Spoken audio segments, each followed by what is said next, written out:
Hello, everyone. Lallie Napier here, coming to you from the beautiful tiny marsh again, because I can't stay away from this place. Look at this. This is just so beautiful out here. It is 24 degrees in the shade. There is a beautiful cross breeze, so at least I'm able to survive the trek, because wow, it's a hot one today. I want to talk today about how to help, and more specifically, how not to help. There have been two conversations that I have had in the past few months. One was a gentleman who was concerned about a friend of his who's an addict, and he was planning an intervention, and his plan for the intervention was to sit down with his friend and a piece of paper and a pen and say, okay, man, what do you want me to say at your funeral? And I personally find that to be, it's a little extreme. I understand, especially when you're dealing with an alcoholic or an addict of any sort, it's something that demands immediate attention.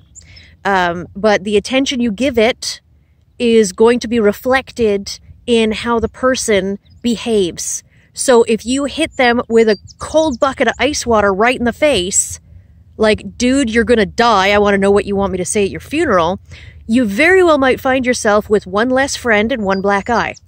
And this is not going to help either of you. Another situation, a lady asked me if, she suspected that a friend of hers was bipolar and being quite self-destructive. And living with bipolar disorder as I do, I understand self-destruction is one of the biggest problems, because when you're in it, you don't see it. So, what she wanted to do, and she was asking if I thought it was a good idea, was to record her friend with her self-destructive behavior, drinking, nights at the bar, horrible things she was doing to herself and others, and then playing it for her. Now, while that sounds like a logical and rational course to take, you're dealing with a mental illness, which is anything but logical and rational. So, if you take a plus and a negative, you get a negative. This is basic math. This is just how it works. So, if you show someone that you care about, that you love, and that you want to help, everything that's wrong with them, again, it's going to have the opposite effect to what you wish to achieve. So, another way you could possibly approach these people or other people, whether it's mental illness or addiction, you can approach them and just say, look, I'm worried about you. I'm concerned about you. Is there something you want to talk to me about?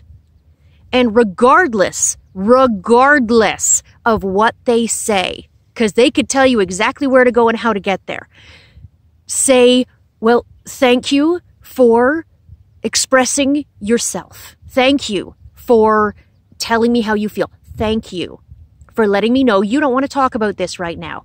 Perhaps we can get together for a cup of coffee and have a conversation, just so you know I'm open to hearing what you have to say. And leave it at that. And if they come back to you, great.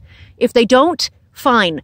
If their behavior is detrimental to you or someone you care about in your life, then perhaps that person should not be a part of your lives any longer. Yes, that sounds mean, and yes, that sounds cruel.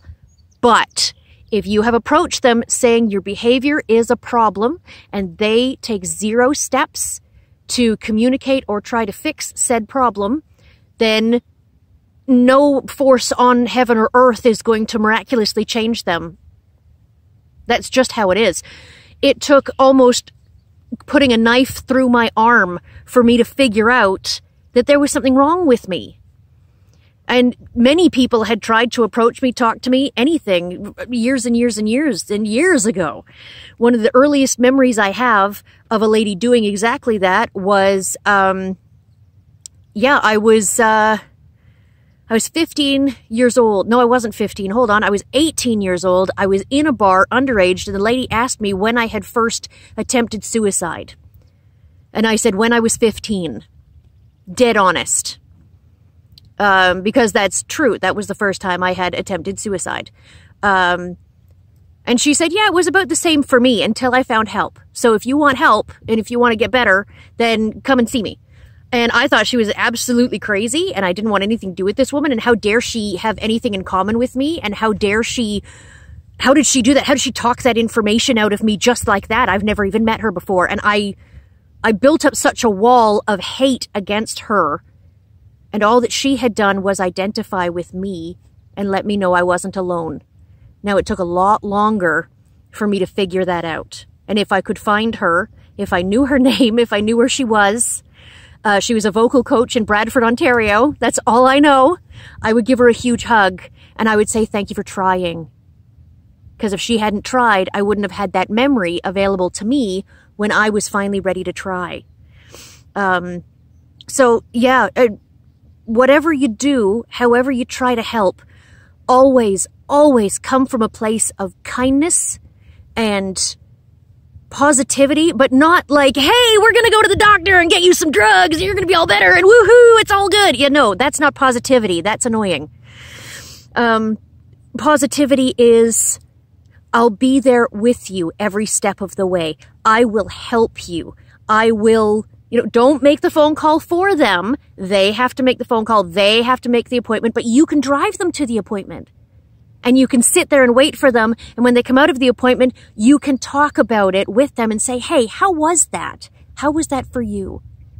Did you learn anything new? Can you teach me how to help you more? Make it a positive thing about educating yourself, educating them, teaching, helping, all of those wonderful things. That pretty much sums up everything I had for today, really. I just want to say, if you want to help somebody, then do it in a helpful way.